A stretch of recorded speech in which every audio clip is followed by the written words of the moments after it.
Assalamualaikum warahmatullahi wabarakatuh. Saya Arini Nur Abida dari Prodi PAI akan kelas A2 akan menjelaskan tentang mata kuliah pengantar studi Islam. Yang mana kali ini saya akan menjelaskan tentang bab ke-12 yang berjudul Aliran Islam Modern. Pada pertemuan sebelumnya, saya sudah membahas tentang sikap umat Islam dalam menghadapi modernisasi. Sikap mereka ada yang menolak dan ada yang menerima, dan juga ada yang menyaringnya. Tentunya modernisasi itu berdampak pada lahirnya beberapa aliran atau paham dalam tubuh umat Islam sebagai model lain dari aliran pada masa klasik. Pada bab ini, saya akan menjelaskan tentang aliran Islam modern, yaitu ada beberapa pembahasan. Yang pertama tentang masyarakat perdesaan dan perkotaan. Yang kedua yaitu aliran pemikiran Islam tradisional dan modern. Yang ketiga yaitu NU dan Muhammadiyah di Indonesia.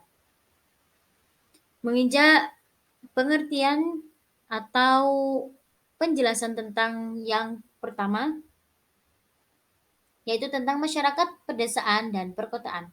Menurut teori Ibnu Khaldun, di dalam kehidupan ini ada dua bentuk komunitas yang saling berlawanan, yaitu komunitas pedesaan dan perkotaan.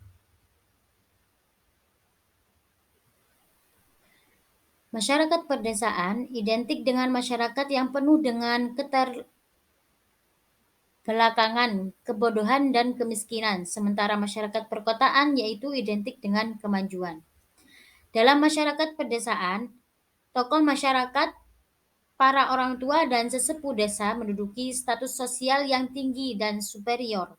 Kelompok ini menjadi panutan masyarakat dan menentukan corak hubungan kehidupan masyarakat desa. Di sisi lain, kelompok yang jumlahnya lebih besar terdiri atas anggota masyarakat secara keseluruhan dan kalangan muda menduduki posisi status sosial lebih rendah atau subordinat. Dalam hal ini dapat memahami ajaran agama Islam dua komunitas, yaitu perkotaan dan pedesaan.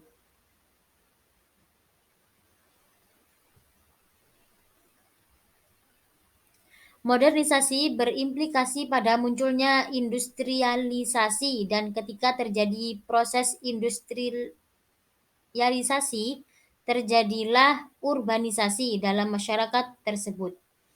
Menurut teori Boke, ketika budaya-budaya impor yang unsur-unsurnya lebih maju, berwatak kapitalis, berhadapan dengan budaya lokal yang berwatak tradisional, bersifat komunal, terjadi pergulatan antara budaya luar dengan budaya lokal.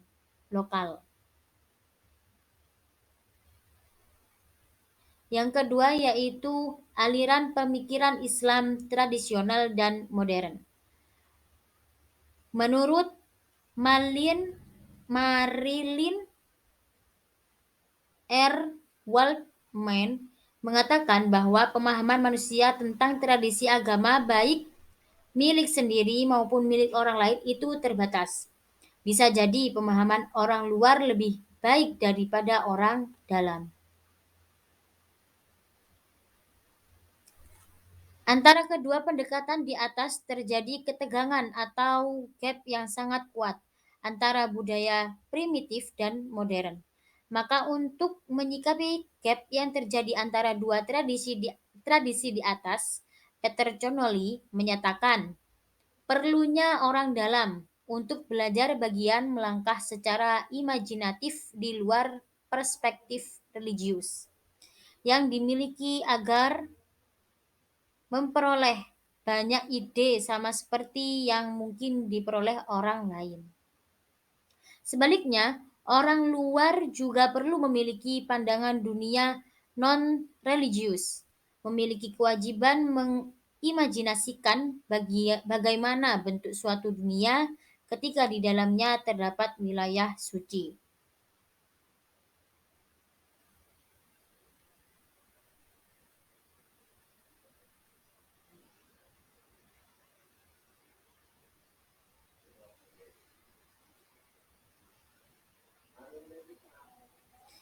Kelompok kelompok yang memikirkan orientasi pemikiran ideologis yang dianggap mewakili kelompok-kelompok yang ada itu dibagi menjadi 4 dalam umat Islam yang terdapat di kalangan umat Islam, yaitu ada 4 orientasi pemikiran ideologis, yakni tentang tradisionalis konservatif, reformis modernis, radikal puritan, dan sekuler liberal. Yang terakhir yaitu tentang NU dan Muhammadiyah di Indonesia. NU dan Muhammadiyah di Indonesia, NU sering dilihat sebagai kelompok tradisionalis, sementara Muhammadiyah sebagai kelompok modernis.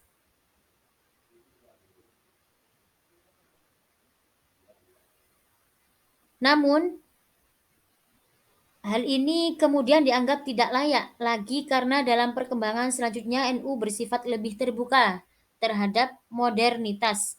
Bahkan dalam sebuah penelitian yang dilakukan oleh Arbia Lubis ditemukan bahwa Muhammadiyah termasuk dalam kelompok tradisionalis modernis. Beberapa hal yang menjadi perbedaan antara NU dan Muhammadiyah yaitu bahwa NU tidak menolak beberapa praktik ritual yang tidak tertulis dalam hadis sahih atau tidak sesuai dengan pemikiran modern. Karena menurut mereka tidak berarti sesuatu yang tidak tercantum dalam hadis itu bertentangan dengan Islam selama masih belum menyangkut masalah akidah. Prinsip kaum tradisional adalah Adam al-wujud la yadullu ala Adam al-wujdan. Sebaliknya, Muhammadiyah menganggap sesuatu yang tidak tercantum di dalam hadis dianggap sebagai sesuatu yang menyimpang dari ajaran Islam dan tidak boleh diamalkan karena akan berdosa dan berimplikasi buruk terhadap akidah. Dalam bentuk praktik ritual di waktu sholat Jumat, NU menggunakan 2 adzan, sementara Muhammadiyah menggunakan 2 adzan. Bentuk mimbar yang digunakan juga berbeda. NU menggunakan mimbar bertongkat, sementara Muhammadiyah menggunakan mimbar bentuk modern. Perbedaan lain yang sangat mencolok yaitu dalam penetapan awal puasa dan hari raya, pelaksanaan sholat tarawih dan sholat Id. Kelompok NU dalam penetapan awal bulan puasa dan hari raya berpegang pada konsep ru'yah, sementara Muhammadiyah berpegang pada hisab. Dalam bidang pendidikan juga NU menggunakan gaya sorogan, menggunakan kitab kuning sebagai bahan kajian yaitu kitab-kitab karya Al-Ghazali dan beberapa pemikir lainnya. Sementara dalam pendidikan di Muhammadiyah dikelola menggunakan sistem klasikal, menggunakan kitab putih sebagai ganti dari kitab kuning. Sekian yang dapat saya sampaikan atas pengertian dan penjelasan di bab ke-12 ini. Apabila terdapat kesalahan dan kekurangan, saya mohon maaf yang sebesar-besarnya. Terima kasih. Wassalamualaikum warahmatullahi wabarakatuh.